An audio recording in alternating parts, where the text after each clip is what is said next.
There has been a big shift in the beauty aesthetic and what is now the desired body type. Now, I don't agree with a sole body type, but for the sake of this video, I will talk about the body type that has become popular and back in fashion all over again. With a shift that actually links to politics, is a category that enacts social hierarchies without outwardly having to mention race or class. The effective investment in bodily signifiers gives these hierarchies self-evident, supporting the political status quo. From thin to BBL is back in again to thin, this is the issue. Hi everyone, my name is Serene the Journalist, and in this video I'll be discussing how slim is in again for 2025 and why this is happening in this exact moment, linking it to the rise of the right, which many may or may not be aware about.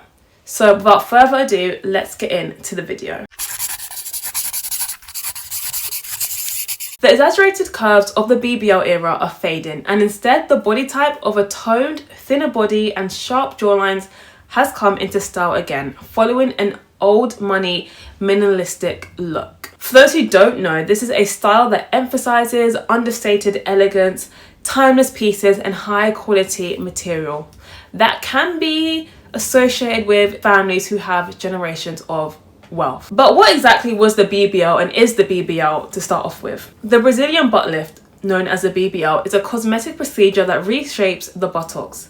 The surgery is usually combined with a liposuction. Surgeons remove fat from different body parts, mostly the stomach, thighs or the back, and inject it into the bottom through a series of tiny incisions. This therefore creates the slim, thick look, which manifests into a highly defined and carved in waist. The BBL look dominated throughout the middle to late 20s all the way up until now.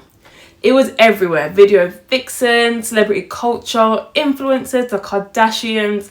Everyone wanted this look. The stereotype of a BBL, bodied influencer, is now almost bigger than a person's physical appearance. On TikTok, where advertisements for a real life story about BBLs proliferate, to memes known as the BBL effect, and even creating gym plans that have specific workouts to get this BBL effect. What began as a niche procedure in Brazil turned into a global beauty crazy phenomenon that we were stuck in a hole for way too long. The BBL also came with a rise of face fillers and other facial injections. It literally got so popular that it wasn't even something that rich people could acquire anymore. Everyone could literally do it if you could just do like a quick payment plan and pay monthly for your butt. But many people actually don't know why the BBL has become so popular and even the history of BBL, so I'm just going to try and break it down for you very quickly for the sake of this video and get in as much context and information as possible. In 1918, Dr. Renato Carl founded the Eugenics Society of Sao Paulo, which aimed to erase all signs of Black indigenous physical appearance in Brazil. Dr. Carl was head of the eugenics movement, which was basically a movement that discredited beliefs and practices that aimed to improve the genetic quality of a particular population. So if Brazil saw themselves as an architect of the society, they had to create a society in its own image. And so to produce a desirable characteristic in the population itself, the doctors became interested in women and how women could get these characteristics for themselves and for their children in the future. This is where cosmetic surgery with women came into play. Carl believed that a parent does not simply pass on their characteristics through their kids, but instead passes on their state of health at that exact moment he or she decides to have children. He believed in the health is wealth saying that still goes around nowadays, but his point was quite different. He believed that ugliness, and if one was deemed ugly, then you in fact wasn't healthy. And he actually, I'm not gonna lie, this doctor wrote a book called The Cure of Ugliness, which he published in 1917, which goes into a deeper discussion of this. But for the sake of this video, I'm just going to say some of the relevant bits. For instance, in one bit, he writes about the surgical cure of wrinkles in Brazilian scientific literature, saying, "A surgical invention with the purpose of beautification is justifiable. In this way, one can frequently cheer up those sorrowful, downcast, discouraged and aged individuals due to perfectly removable malformations. In many cases, plastic surgery gives these same individuals new animation, new encouragement for life, which will thereafter be happier and full of charm. For Cal, human beauty was an ideal that could be achieved through the proper hygienic and medical interventions formed. This formed his belief that ugliness is the absence of health. So basically, if this highly respected Brazilian doctor believed that surgeries could improve the health of an individual, imagine how that filtered down to Brazilians in general and the need to create a perfect race as a whole. Like, this guy wrote so many books on surgeries and its purposes, including a book called How to Choose a Good Wife in 1924, where he taught men how to choose women that would ideally bear healthy, beautiful children and improve the Brazilian race as a whole. It's crazy how some people just be doctors and just be changing stuff because they feel like. So we have Dr. Carl, who basically starts off all these surgeries and cosmetic procedures and goes into saying why it is important for the Brazilian population. You then had a doctor called Rebelo Neto who used Dr. Carl as inspiration and is known as the father of plastic surgery. There was even a sexologist, Hernani de Eraja, who wrote about sexuality from the 1920s and the 1960s and had many beliefs that would have got him cancelled today. Trust me. In one of his books, Morphology of Women, Female Plasticity in Brazil, he says that female sexuality becomes an object of medical aesthetic examination to see which women are more apparent for sexual selection, and he argues that disease, poverty and hard physical work leaves marks on women's bodies from rural areas. He writes, there is a lack of artistic harmony in the populations that are poorly fed and overburdened by everyday labour. Their characters betray their general discomfort. Their features, generally graceful in younger women, intermix with premature wrinkles that surface on the skin due to their everyday urgencies and difficulties. Their collarbones protrude in excess, their emaciated hands resemble the simian type, their bony feet denote the vestiges of hyperhidrosis or have been deformed by marchizing shoes, producing veritable monstrosities. So this man is basically saying that women shouldn't have to go through any hard labour because it makes them physically ugly. And if they're physically ugly, then men won't choose them to have kids with because their kids would somehow be physically ugly. Yeah, I don't know if common sense was in the room at that time with them. He further discusses white men's desire for women of colour. Dr. Ebner. He would have a field day with this one. And he argued that scientific measures have determined that women of colour have bigger buttocks, and a woman with developed hips and great buttocks is considered in populations as always being sexually selected. Do we see the links here? Coincidence? I think not! We have a doctor who's interested in surgery, and he's like, oh, let's make women the product of my surgery, and if I get women to have these surgeries, and they will become more beautiful, and if they're beautiful, then they'll attract men, and then they'll have beautiful babies, because clearly the woman's beautiful, despite it being a cosmetic procedure. But then this other doctor found out that white men started to like women who had bigger buttocks, and who was most likely to have bigger buttocks? People of colour, which is where we get into, oh, maybe we should create a procedure that lets white women have bigger buttocks, so that way the white men can be attracted to the white women and not these women of colour. Guys, it's really hot in here also. So you see the links, you see how we got here. If you don't get it, just rewind that little bit, but I spoke about it again. And again and again and again if you don't get it. These thoughts and ideas led to many women and parents going to doctors and experts of medical authority to decide if aesthetic surgery is necessary to ensure their offspring have the best genes. Surgery was becoming normal for Brazilian women who wanted to hone their beauty and femininity. And so we fast forward now to 1960, and a surgeon named Ivo Pretangai founded the world's first plastic surgery training center in Brazil. And even though he didn't invent the concept of buttocks, of BBLs, he is known for refining and popularizing the fat grafting technique to many other surgeons around the world, which is a technique used in our BBL surgeries today. Over 100 years ago, all this started in 1920. Then it was 1960. Like, it's crazy. When I was researching for this video, I was like, I never knew it was that deep. I never knew it was that deep. So that is just some context on how BBLs started. And fast forward to today, the trend has become mainstream and in a way has been praised as a standard that has long been held by Black and Latinx cultures. A standard that big butts are hot. The fact that black women were known to have these curves naturally and were not respected but sexually desired is what has been filtered down to where we are now believed to be sexy because of our curve. People wanted that slim, thick look. Slim waist, big bum, clap front, back, how does it feel? All that stuff. Sorry. And so thousands of women have undergone the surgery over the past few years. The number of BBLs globally since 2015 has risen 77.6%. according to a survey by the International Society of Aesthetic Plastic Surgery. And it is now the fastest growing cosmetic procedure in the world until the last decade or so. Until the last decade or so, the BBL was not a common practice in the US. And I know we don't come here to listen to my opinions, but I'm gonna give you an opinion real quick.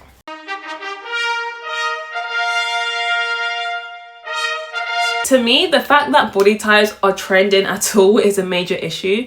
There is literally a history of body types being linked to classism, racism, sexism, and how body types were able to be used as a profitable machine engine.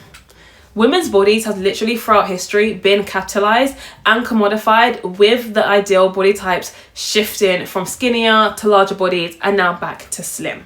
But this cosmetic surgery procedure attempts to recreate the way we look when our bodies are filtered through the internet. And not just the internet, but in songs, film, with some of our favorite artists, in music, especially in music. The music industry is dominated by male executives and male rappers and singers, and you have to appeal to the male gaze.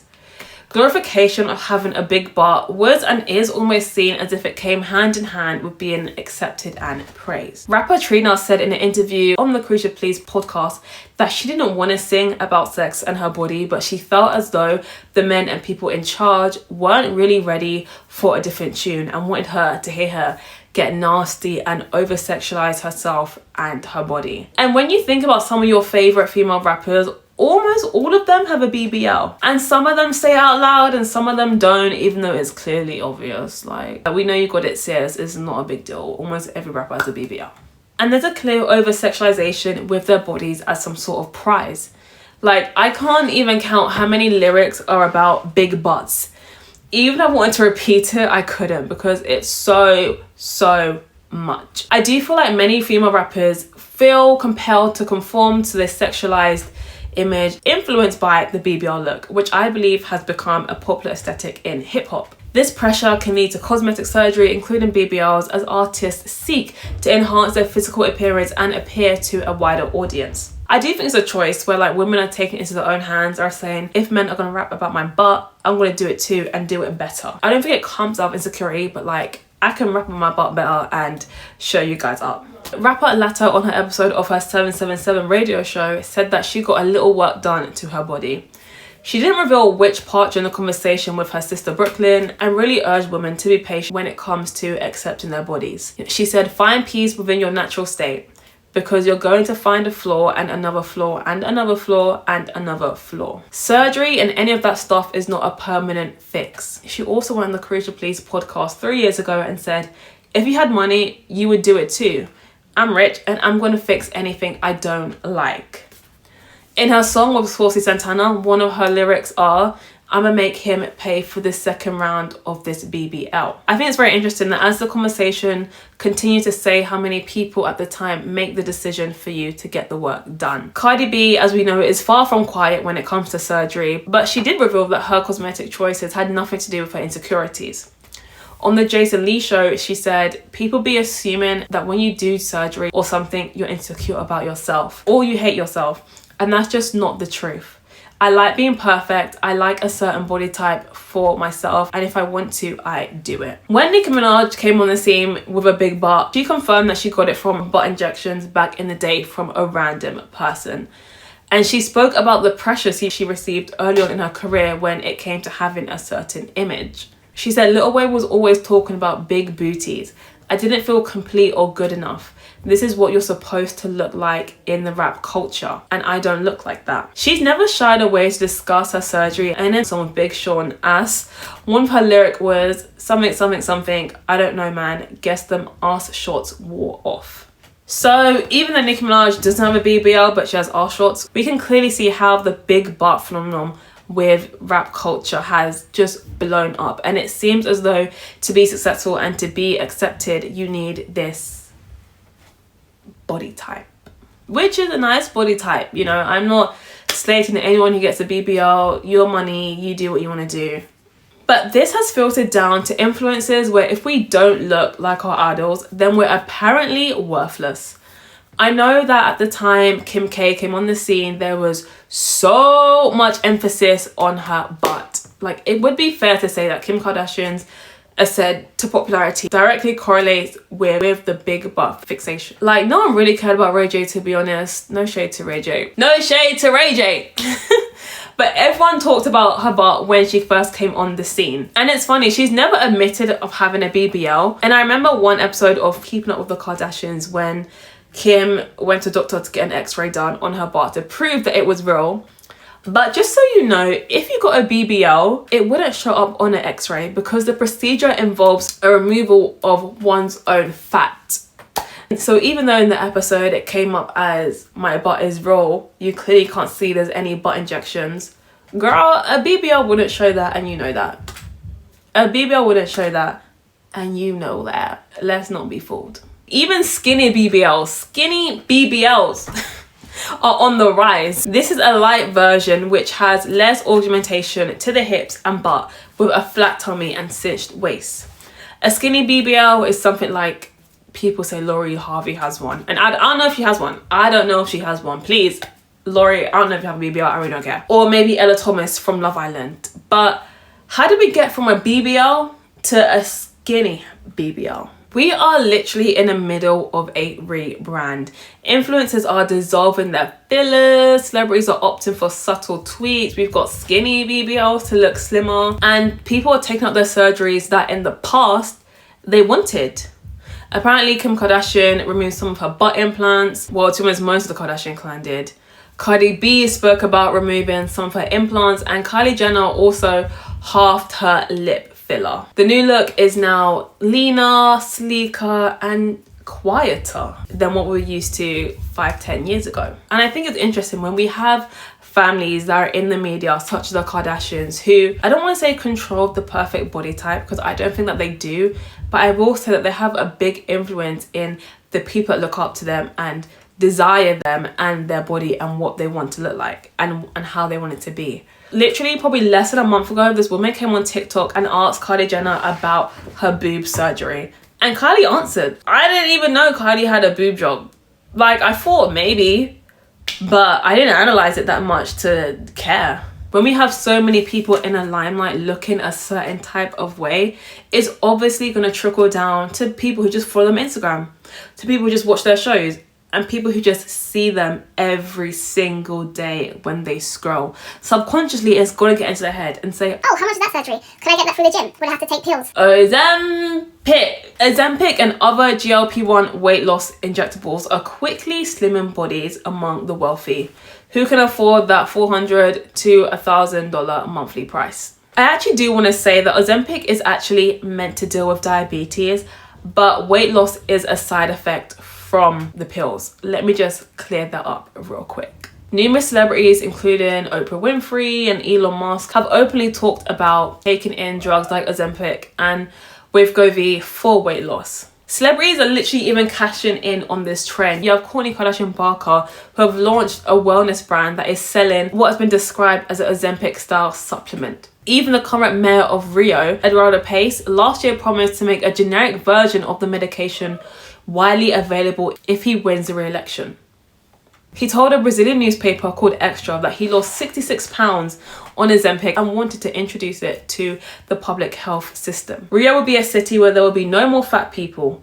Everyone will be taking Ozempic at family clinics. Guys, please do not get influenced. Please. And in a recent published annual report, which analysed procedures done in 2023, the world's largest plastic surgery organization noted a demand for an ideal ballet body. For an ideal ballet body is driving interest in liposuction and breast enhancement. We even have TikTok TikTok's clean girl aesthetic has over 6 billion views and counting.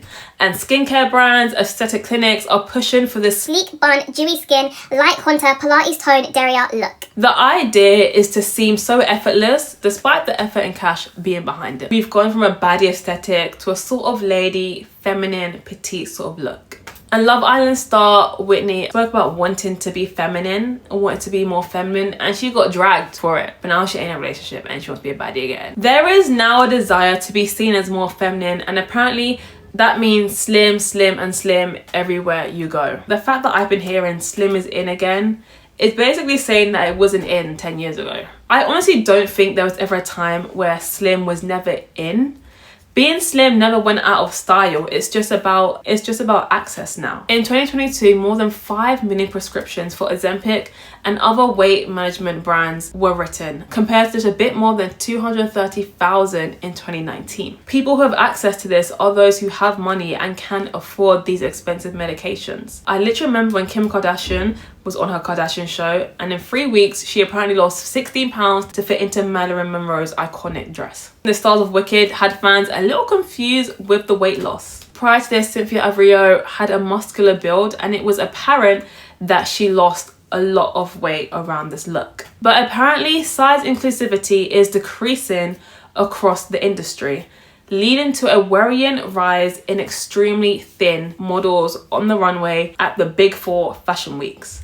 New York, London, Milan, and Paris. Julia Ebner, author of Go Mainstream, How Extremists Are Taking Over, actually wrote how thinness relates to the rise of the right. This is where we're going to get into the politics now. We see this in the US with President Trump and in the UK with the likes of Nigel Farage. She writes, fascist ideologies in the past and today tend to paint an idealized vision of the human body, and women's bodies in particular are seen as vessels for producing the next generation of pure and strong children. With the rise of the far right movements, we also see a return of the narrow-minded beauty ideals and body shaming. I just want everyone to know that when it comes to the right, body positivity does not exist, and thinness is a must. And this comes with serious hierarchies: white bodies over black bodies, able bodies over disabled bodies, and cis bodies over trans bodies. As we know, the social pressures can be unavoidable, and given this, it's not hard to believe the pressures that come to pursue these type of images. The right has already tried to align their politics with the idea of the delicate, feminine, and thin woman being powerful. And therefore, being thin becomes the norm when it comes to women, and white women, especially white women in Hollywood.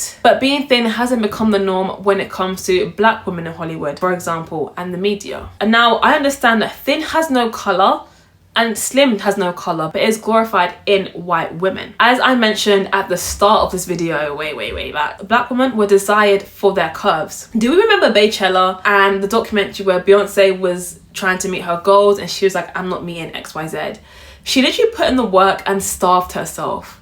And she said that this because after giving birth to twins, her body changed. People are outraged at how can Beyonce starve herself for the sake of a show?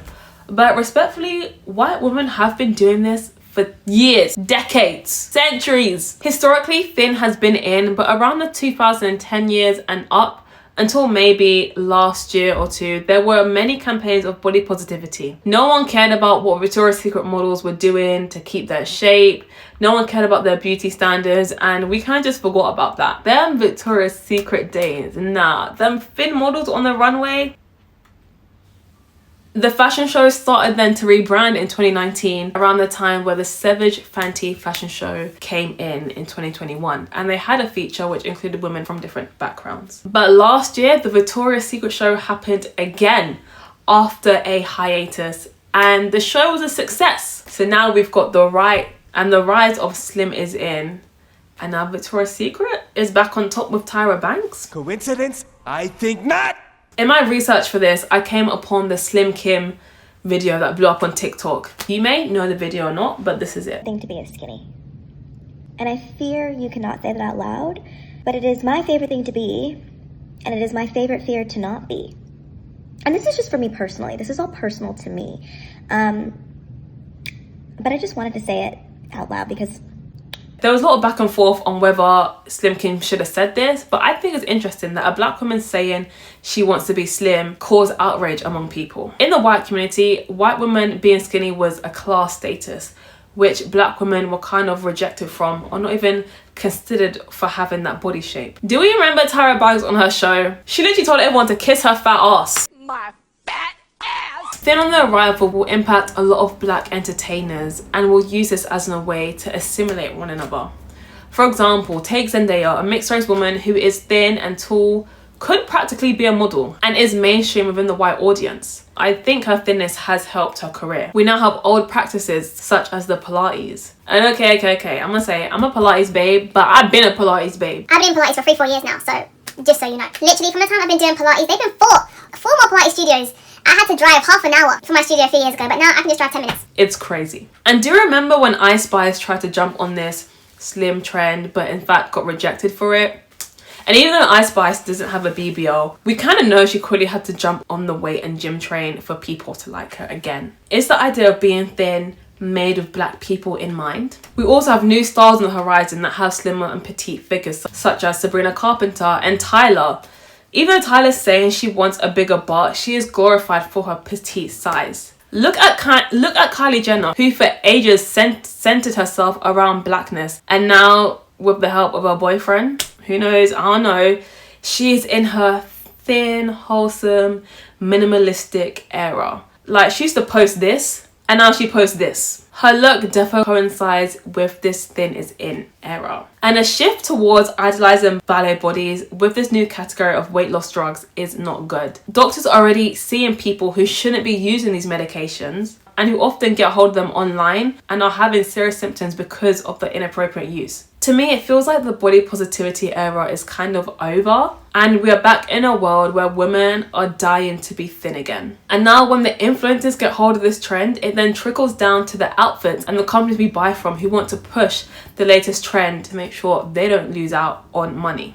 And talking about brands who have changed to match trends, Pretty Little Thing is one who have jumped on this thin is in trend. Founded in 2012, PLT rose to fame through collaborations with celebrities including Maya Jama, Doja Cat, Sweetie, and many Love Islanders. Nearly a decade later, it seemed to have solidified its continued relevance by signing widely adored UK influencers such as Molly May as its creative director, who held the role until 2023. The brand has done a number of fashion shows, including a New York Fashion Show Week with Naomi Campbell in 2023 and a Miami Swim Week show in 2022. This year, the known fast fashion brand created a whole new look for their brands, from models commonly used to the type of clothes that were on its main page and even to the packaging. Its delivery bag was never hard to miss, as it was a pink plastic bag of unicorns plastered all over the side, which would slip through a letterbox. And you couldn't even miss a Pretty Little Thing outfit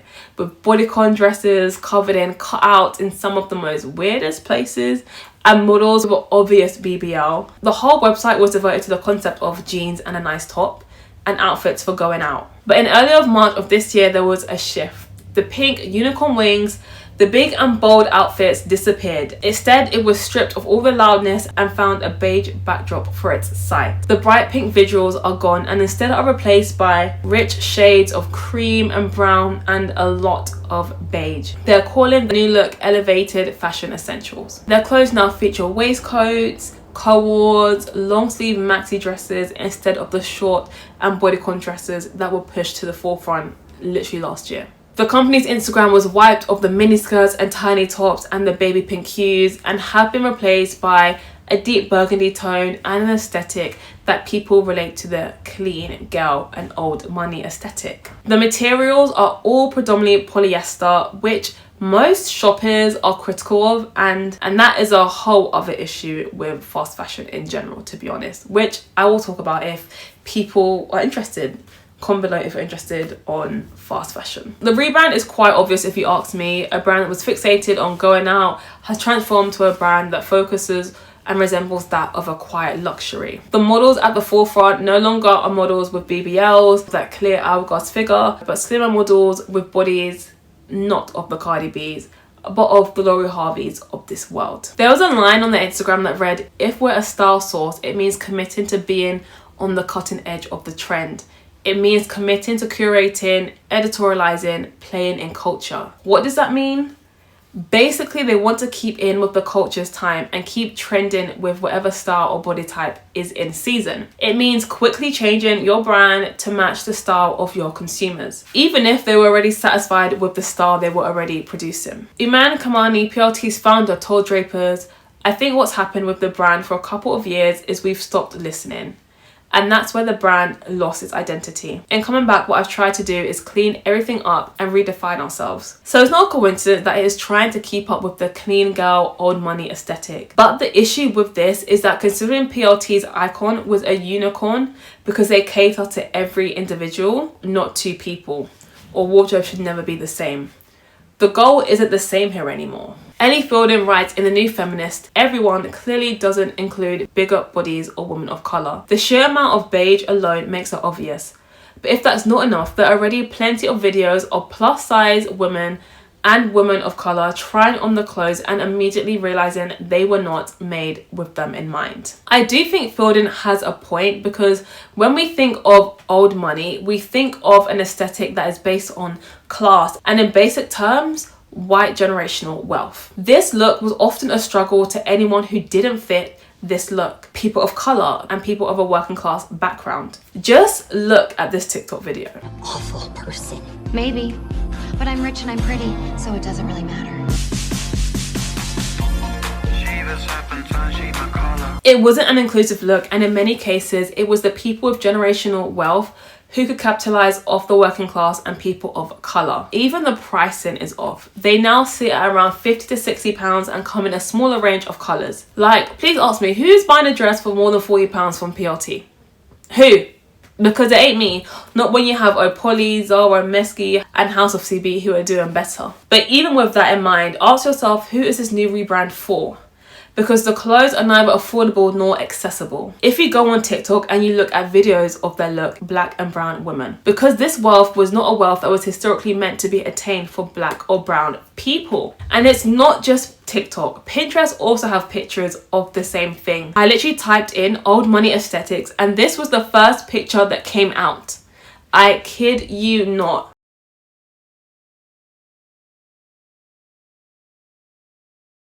It's given white, rich housewife. It's given women who go to tennis practice during the day. It's given women who drop kids off and go to their Pilates and go to brunch after with other housewives. And separately, even in 2020, an undercover investigation by The Times found that workers in Leicester factories producing Boohoo Group garments, including BLT, were being paid as little as £3.50 an hour, which is far below the UK minimum of £8.72. One Twitter user said, "Every model is skinny, every model is white, -1.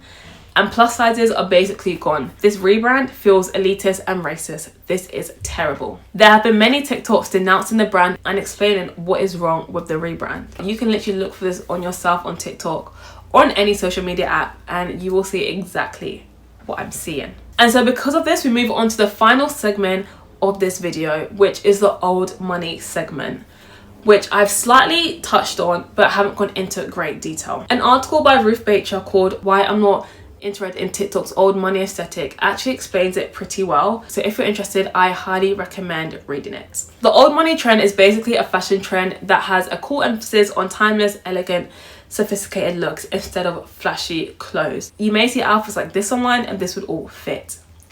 The hashtag old money has a number of daily posts on whatever social media app you look on.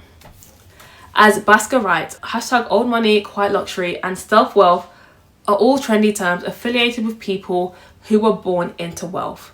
Old money is specifically defined as those who have inherited wealth from their families, who have been wealthy for generations. One might think of the British royal family, the Rockefeller family, or individuals like Beatrice Borromeo, a journalist who is the daughter of an Italian aristocrat. For more people out there, for me, I would say characters in The Godfather, the cast of Dynasty, and the family in The Watcher. This all goes into this old money type of look. And when we actually think about old money generational wealth, it's money that is so old that new money would be seen as self-made entrepreneurs, such as celebrities, influencers, and athletes. Old money represents something that cannot be attained, but instead birthed from. And let's take the British family, for example.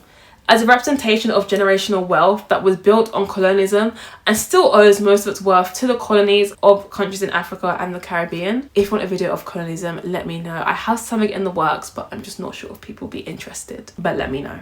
Anyway, the royal family and their treatment of Meghan Markle, a biracial woman, since she got married to Prince Harry, is a clear example, well, even before, is a clear example of this. And the sheer drama that she had to go through and the racism that she went through by the British media was crazy. If you're from the UK, this is unfortunately a norm. A lot of right-wingers appear, as you imagine, still uphold outdated views of anyone who isn't white. It was like people couldn't imagine that a prince, someone who was once in line to the throne, would love a black American. The abuse got so bad that they had to flee from the UK and get help from Tyler Perry. Tyler Perry, out of all people. I'm sure we're all aware of the Oprah interview in 2021 that changed the course of everything about the royal family. And so we see how these ideals are not just in movies or online, but are being used against certain type of people in real life. There is a clear glamorization with the trend that goes hand in hand with elitism in class. And this is even more interesting when we think about how those who aren't white create their own dynasties. This video actually explains why it could be weird if anyone trying this style does not fit this make-believe box. The comments who had an issue with black people and women wanting to embrace the old money lifestyle because of racism and us wanting to be white. Why is it y'all have such a narrow tunnel vision of what it means to be black? Like the black experience. Like, why is it that anything to do with sophistication, class, and luxury is automatically deemed exclusively? There's a line in Beyonce and Jay-Z's song Boss from their 2018 album Everything Is Love that says, "Ain't nothing to it, I boss up, bought my mama a whip, my great-great-grandchildren already rich." That's a lot of grandchildren on your Forbes list. And so even by the Carter's metrics, some of the wealthiest and most famous people in the world are part of new money. And by this old money metric, they wouldn't even make the cut. Maybe their great-grandchildren would, but certainly not them. It's why Kylie Jenner, born into wealth, actually has access to old money, dresses like this and posts like this, because this is who she has always been. It's not her past self, it's something that she was born to. It's the Calabasas rich girls versus the self-made entrepreneurs of this world. And so this old-fashioned look also ensures quite dangerous racial and social economic biases. As Baker writes, it suggests that white people have a unique right to inhabit wealth and prestige, and incorrectly minimizes the work it takes to attain wealth for those who weren't born into wealthy families. Take a look at this picture. What type of woman do you see and what type of woman do you not see? All this comes with the expectation of being thin. Something that occurred 100 years ago has now made its way back and brought with it its exclusivity. Not inclusivity, exclusivity. And now towards the end of my video, I want to say that whatever body type you want, both men and women, just think about why you desire this body type, and if you're going about it the healthy way. It's very easy to get sucked in by what we see and jump onto a trend because it looks good. But this trend will soon die out, and BBLs and thicker bodies and curves will come in fashion in a few years. And then that will die again, and maybe something else will reign. But it's important that we have this kind of knowledge of these trends that we take part in, so we're not trying to be someone who we're not, and it's not draining our self-esteem. That is all from me. Thank you so much for watching this video. If you got here, I am Serene the journalist. Please let me know what you think of this video, what you think about social media trends, what do you think about body trends and the thin is in for summer. What do you think about PLT's rebrand? Please comment below. Like, comment, subscribe. I'm on my way to 100 subscribers, so literally every subscriber counts. And I hope to see you again for another video.